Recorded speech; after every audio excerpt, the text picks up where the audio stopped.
स्त्री के जीवन में अनेकों प्रकार के दुख चिंता होती है, लेकिन स्त्री को ये सारे दुखों से मुक्ति मिल सकती है। किसी भी स्त्री की ये सारी मनोकामना पूर्ण हो सकती है यदि श्रीमद् भागवत के 6ठे स्कंद के 19वें अध्याय की कथा सुने तो। एक व्रत श्रीमद् भागवत में बताया गया, इस व्रत का नाम है पुंसवन व्रत। 17वां श्रुति फल जो है विशेष रूप से श्री सुखदेव गोस्वामी माताओं के लिए, स्त्रियों के लिए बता रहे हैं। इस श्रुति फल का नाम है स्त्री सुख। माताओं को यदि आनंद चाहिए तो ये बहुत सुंदर श्रुति फल का वर्णन किया गया है। अब माताओं का आनंद वास्तव में क्या होता है? स्त्रियों को वास्तव में देखा जाए तो अपने सुख की परवाह नहीं होती। मैं इस पर थोड़ा सा विचार कर रहा था।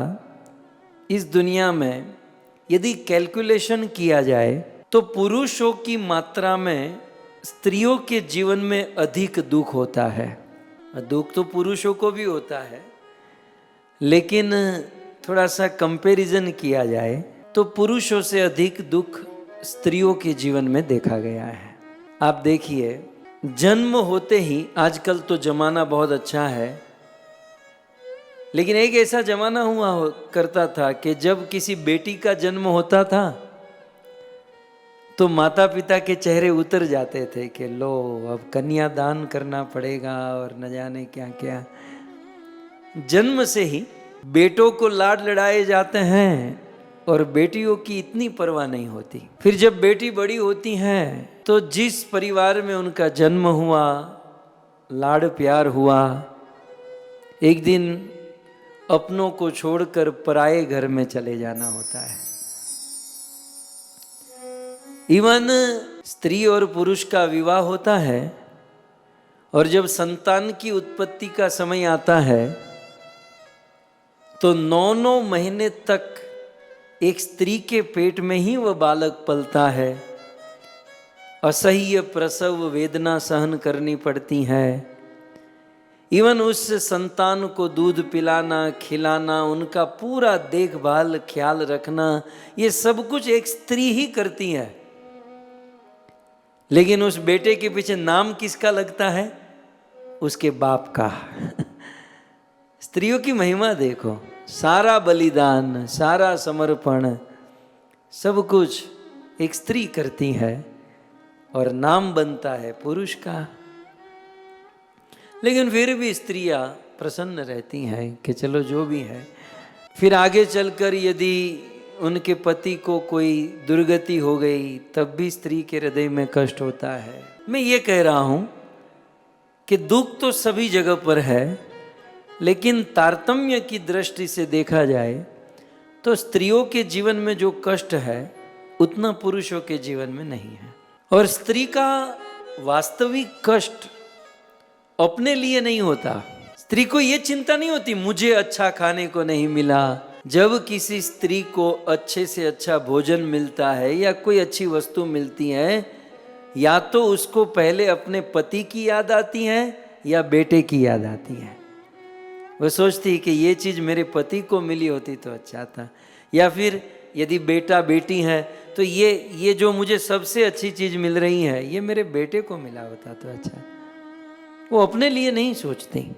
और स्त्री का वास्तविक दुख अपने लिए नहीं, अपने पति के लिए, अपने बच्चों के लिए होता है। अब यहाँ तो वैष्णव समाज, भक्त समाज है। भक्त समाज में यदि हम देखें तो कभी कभी पूर्व जन्म के संस्कार वश, सत्संगति के कारण कभी कभी माताएं, स्त्रियां भगवान की भक्ति में जुड़ जाती हैं, साधना करती हैं, भक्ति करती हैं।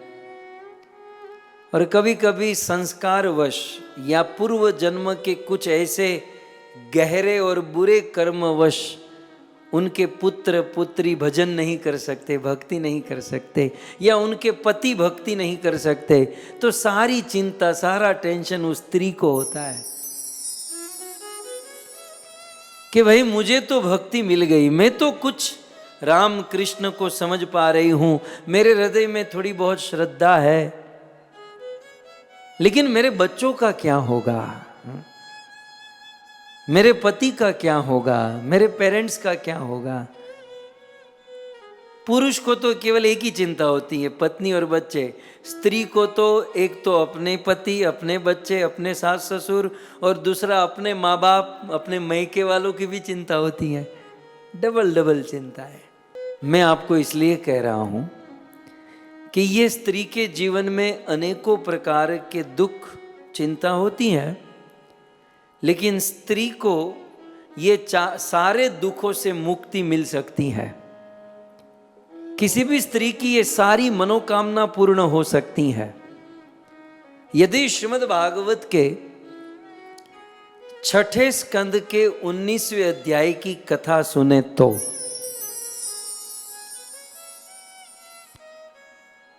एक व्रत श्रीमद् भागवत में बताया गया, इस व्रत का नाम है पुंसवन व्रत, और लगभग ये व्रत 3 महीने का होता है। यदि कोई स्त्री यह व्रत रखे तब तो अच्छी बात है। यहां तो यह कहा जा रहा है कि इस व्रत की कथा सुन ले। ये पुंसवन जो व्रत है, ये पुंसवन व्रत की कोई कथा सुन लेता है तो वह स्त्री अपनी सारी मनोकामना पूर्ण कर सकती है। फिर चाहे किसी भी प्रकार की मनोकामना, भौतिक या आध्यात्मिक, अपने बच्चों के हृदय में श्रद्धा उत्पन्न कराना, संतानों को भक्ति में लगाना, जो भी है आध्यात्मिक या भौतिक में, परिवार स्वस्थ रहे, सुखी रहे, ये सारी कामना पूर्ण हो सकती हैं। श्री सुखदेव गोस्वामी वर्णन करते हैं। मानो महाराज परीक्षित ने पूछा कि ऐसी किसी की कामना पूर्ण हुई, कोई एग्जाम्पल है? बोले हाँ। कौन एग्जाम्पल? अब सुखदेव गोस्वामी एग्जाम्पल दे रहे हैं तो दीति का एग्जाम्पल दे रहे हैं। दीति कौन? जो असुरों की माता है ना। अब अच्छा आदमी व्रत रखे और उसे फल मिले तो ठीक लगता है, लेकिन असुर कन्या, असुरों की मां ये व्रत रखे और उसके जीवन में उन्हीं की मनोकामना पूर्ण हो, तब तो ये हमारे टाइप की बात है ना। जब एक असुरों की माता की इच्छा पूर्ण हो सकती है तो हम असुरों की माँ तो नहीं है असुरों की पत्नी तो नहीं है। हमारे बच्चे, हमारे पति असुरों से तो अच्छे हैं ना, एटलीस्ट मनुष्य तो है। ये असुरों की माता, दैत्य की माता का नाम है दीति, और देवताओं की माता का नाम है अदिति। अदिति ने एक व्रत रखा था जिसकी कथा 8वें स्कंद में है, पयो व्रत, और उसे भगवान वामन का जन्म हुआ, वो एक अलग बात है। लेकिन यहाँ असुरों की माता ने एक व्रत रखा। अब कथा कुछ इस प्रकार से है कि एक बार कश्यप जी से दीति ने निवेदन किया कि मुझे एक पुत्र चाहिए,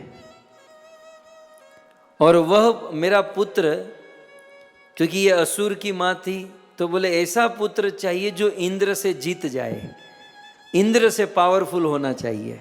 अब कश्यप जी ने कहा कि देखो, पुत्र देना ये मेरा काम है, लेकिन वो पुत्र कितना संस्कारी होगा, पावरफुल होगा, वो तो भगवान की कृपा से हो सकता है। तो मुझे भगवान की कृपा कैसे मिलेगी, मेरी इच्छा कैसे पूर्ण?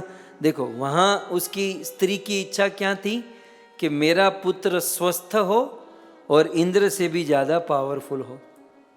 हमारी कोई और इच्छा हो सकती है, कोई अन्य इच्छा, लेकिन वहां इस इच्छा जब प्रकट की तो कश्यप जी ने कहा तो एक काम करो, तुम पुंसवन व्रत रखो। ये पुंसवन व्रत रहने से तुम्हारी सारी मनोकामना पूर्ण होगी। तब दैत्यों की माँ दीति ने ये पुंसवन व्रत रखा, और उस समय वो प्रेग्नेंट थी, उनके गर्भ में एक पुत्र था, और ये व्रत उसने अपने पुत्र के स्वास्थ्य के लिए उसने ये व्रत रखा। और ये व्रत 3 महीने तक इसने रखा। और उस समय देवराज इंद्र को पता चल गया कि असुरों की मां के गर्भ में एक बालक है और वह बालक आगे चलकर मुझे पावरफुल होने वाला है। तब इंद्र ने क्या किया? इंद्र अपना वेश बदलकर उस बालक को मारने के लिए दीति के घर पर आ गया। अब इंद्र दास के रूप में दीति की सेवा कर रहा था और मौका देख रहा था कि कब चांस मिले और मैं इस बालक को मार दूं। तो एक दिन क्या हुआ, इंद्र 2-5 महीना वहां रुका और दीति जो है वो पुंसवन व्रत कर चुकी थी और उस व्रत के कारण उनकी मनोकामना पूर्ण हो चुकी थी। मेरा बेटा, मेरा गर्भ जो है सुरक्षित होना चाहिए। दूसरी ओर एक दिन दीति, अब बेचारी प्रेग्नेंट थी, भोजन किया और भोजन करके बिना मुंह धोए, बिना मुंह साफ किए ही सो गई और इंद्र को चांस मिल गया। सो बिना मुंह साफ किए, अब हमको ये सब सीखना चाहिए, सब संस्कार खा पी कर सीधा सो नहीं जाना चाहिए, मुंह साफ करके ब्रश करके। प्राय सब लोग सुबह उठकर ब्रश करते हैं, लेकिन सुबह ब्रश करने से अधिक इम्पोर्टेंट है रात को ब्रश करना, जिससे भौतिक और आध्यात्मिक दोनों लाभ होते हैं। आप लोग करते ही होंगे, जो 2-5 नहीं करते हैं वो आज से शुरू कर दीजिएगा। और हाँ, जब हम ब्रश करते तो दांत के ऊपर बिल्कुल नहा धोकर चढ़ नहीं जाना चाहिए। कुछ लोग इतना ब्रश करते हैं कि दांत को ही घींच देते हैं। डॉक्टर परेशान हो जाए, तू ब्रश कर कैसे रहा था? एक्चुअली ब्रश जो है ना वो दांतों के ऊपर प्रेशर देकर नहीं, ब्रश माने दांतों का मसाज। ये कौन सा क्लास शुरू हो गया, साइंस है? ब्रश माने मेंटलिटी होनी चाहिए कि हम हमारे जो दांत है और जो मसूड़े हैं उसका मसाज कर रहे हैं। कुछ लोग तो बिल्कुल ऐसे, वो ब्रश होता है ना वो घिस जाता है, इतना दबा कर करते हैं, फिर तो बेचारे डॉक्टर भी कुछ नहीं कर पाते। तू दांत ही इतना घिस दिया है, हमारे लायक कुछ बचा ही नहीं है। सो दांतों का और मसूड़ों का मसाज होना चाहिए और इसी में ब्रश और दांत साफ हो जाता है। खैर, मैं ये कह रहा था कि बेचारी प्रेग्नेंट थी और प्रेगनेंसी में सब कष्ट प्रॉब्लम तो होता ही है। तो भोजन किया और भोजन करके ही सो गई, मुंह साफ नहीं हो पाया। इंद्र को चांस मिल गया और इंद्र उस दीति के मुख के मार्ग से उसके पेट में चला गया। अब उसके पेट में बालक था, लगभग 3-4 महीने का बालक हो चुका था। उसके हाथ पांव सब कुछ आ गए थे, लगभग 6 महीने का, एग्जैक्टली मुझे याद नहीं है। अब इंद्र तो सोचा कि ये बालक आगे चलकर मुझे मारे, उसके पहले मैं ही इसको गर्भ में मार देता हूं। इंद्र ने अपना वज्र उठाया और वज्र लेकर उस बालक को ऐसे मारा। लेकिन ये दीति पुंसवन व्रत कर चुकी थी। भक्तों, साधारण बालक यदि ये व्रत न किया होता ना तो इंद्र के संकल्प से ही वो बालक गर्भ में मर गया होता। लेकिन इस व्रत की महिमा देखो कि साक्षात इंद्र उसके पेट में चला गया और इंद्र ने अपना वज्र चलाया। उस वज्र में 6 दांतें होते हैं, मतलब क्या कहेंगे, 6 आरी होती है। तो इंद्र ने जोर से उस बालक के ऊपर ऐसा वज्र मारा, उस बालक के 7 टुकड़े हो गए, है ना। ऐसे 6 दांते से मारोगे तो टुकड़े 7 होते हैं, कैलकुलेशन कर लीजिएगा। तो उस बालक के 7 टुकड़े हो गए, क्योंकि व्रत का ऐसा प्रभाव कि बालक के 7 टुकड़े हुए, लेकिन फिर भी बालक मरा नहीं। वो एक बालक 7 बालकों में बट गया। कभी कभी किसी को जुड़वा होता है ना, ट्विंस, किसी को तिड़वा होता है, किसी को 4 होता है। ये एक बालक के 7 बालक बन गए और 7 बालक रोने लगे।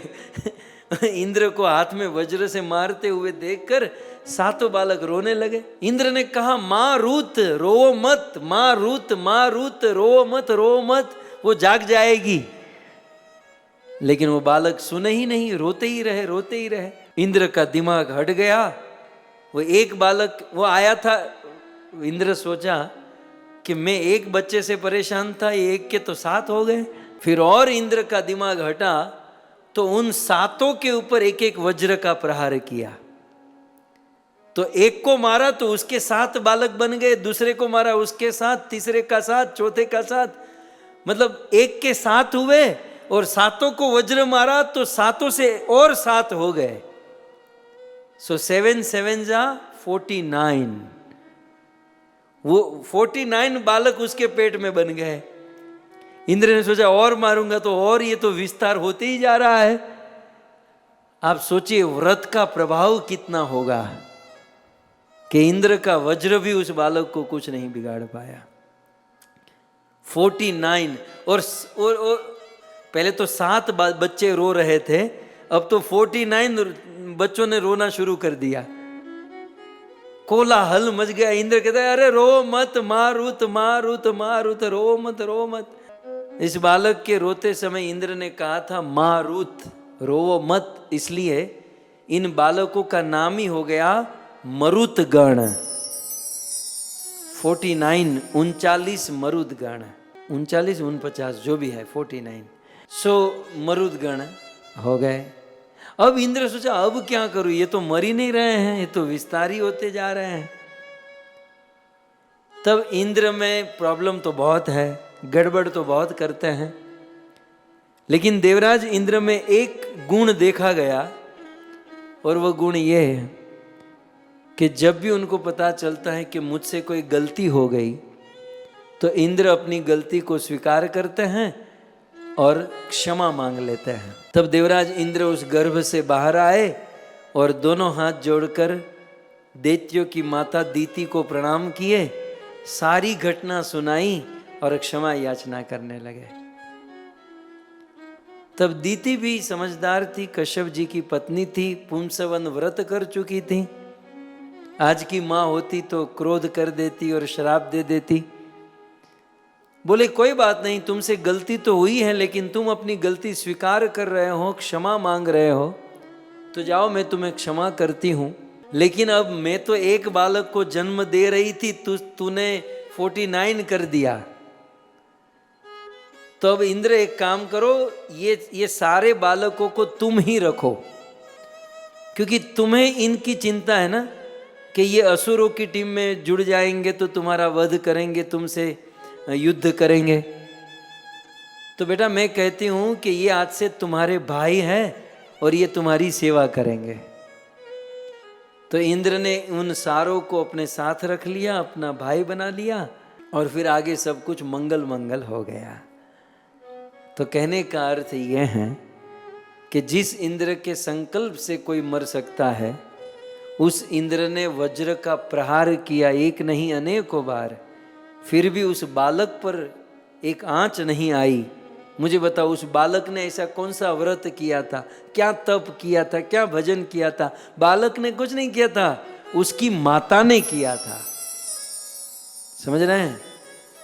तो एक स्त्री यदि अपने बच्चे को, अपने पति को या अपने समाज को, किसी को भी कुछ सुख देना चाहती हैं, फल देना चाहती हैं, तो ये पुंसवन व्रत कर सकती हैं। तो श्रीमद् भागवत का ये 17वां श्रुति फल है पुंसवन व्रत। हालांकि ये व्रत की कथा सुनने से ही ये फल मिलता है, और यदि कोई ये व्रत रखे तब तो बहुत अच्छी बात है। श्रीमद् भागवत के 6ठे स्कंद के 19वें अध्याय में इस व्रत की कथा सुनाई गई है, इस व्रत का जिक्र हुआ है। इस व्रत के विषय में कहते हैं कि माक्षर मास शुक्ल पक्ष से यह व्रत प्रारंभ होता है। माघशीर्ष मास और शुक्ल पक्ष से यह व्रत प्रारंभ होता है। व्रत शुरू करने के एक दिन पहले मरुदगण, जो अभी हमने कथा सुनी, इस मरुदगण की कथा को विस्तार से सुननी चाहिए। व्रत के पहले दिन स्नान करके, सफेद वस्त्र धारण करके, आभूषण को धारण करना चाहिए। सुबह किसी भी प्रकार का भोजन नहीं करना चाहिए। सर्वप्रथम भक्ति पूर्वक श्री लक्ष्मी नारायण की पूजा करनी चाहिए और पूजा करते समय ये मंत्र बोलना चाहिए।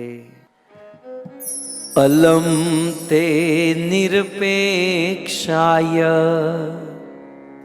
पूर्ण काम नमस्तुते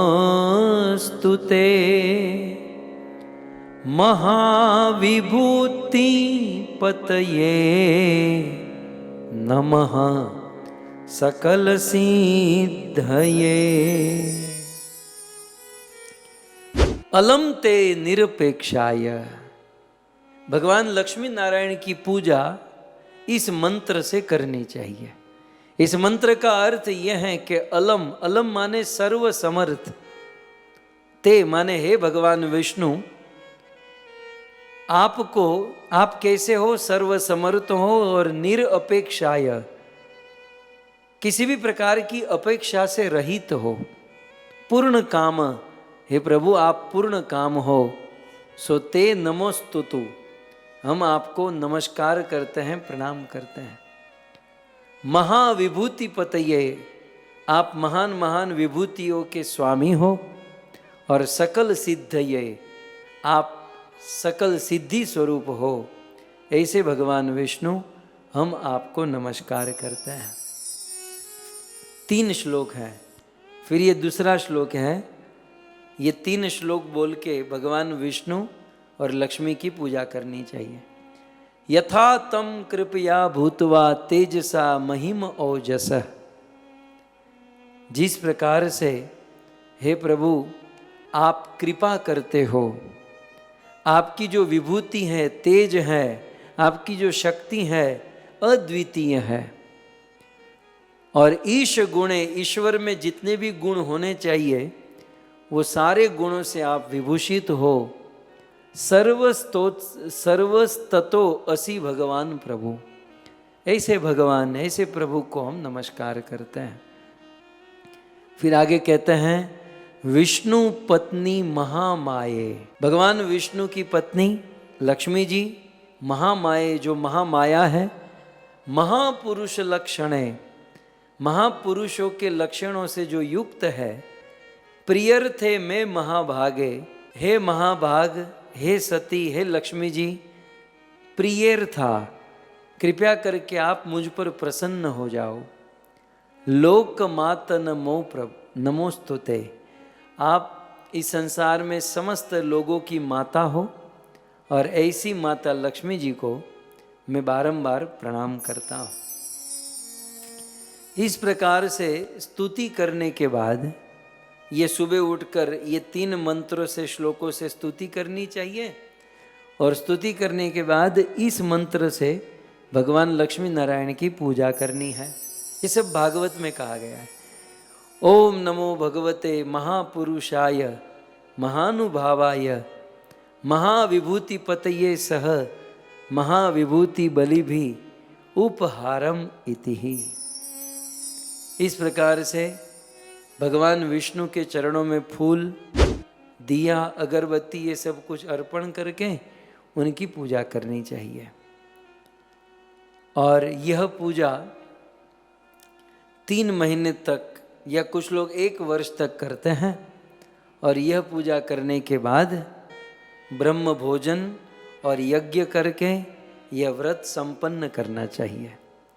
श्रीमद् भागवत के 6ठे स्कंध के 19वें अध्याय में इस व्रत को बहुत बारीकी से वर्णन किया गया है। यह व्रत दैत्य की माता अदिति ने रखा था। यदि कोई स्त्री इस व्रत का पालन करती है तो उसकी सारी मनोकामना पूर्ण होती हैं, सुरक्षित होती हैं। इस प्रकार से श्रीमद् भागवत के 17वें श्रुति फल के विषय में श्री सुखदेव गोस्वामी वर्णन करते हैं।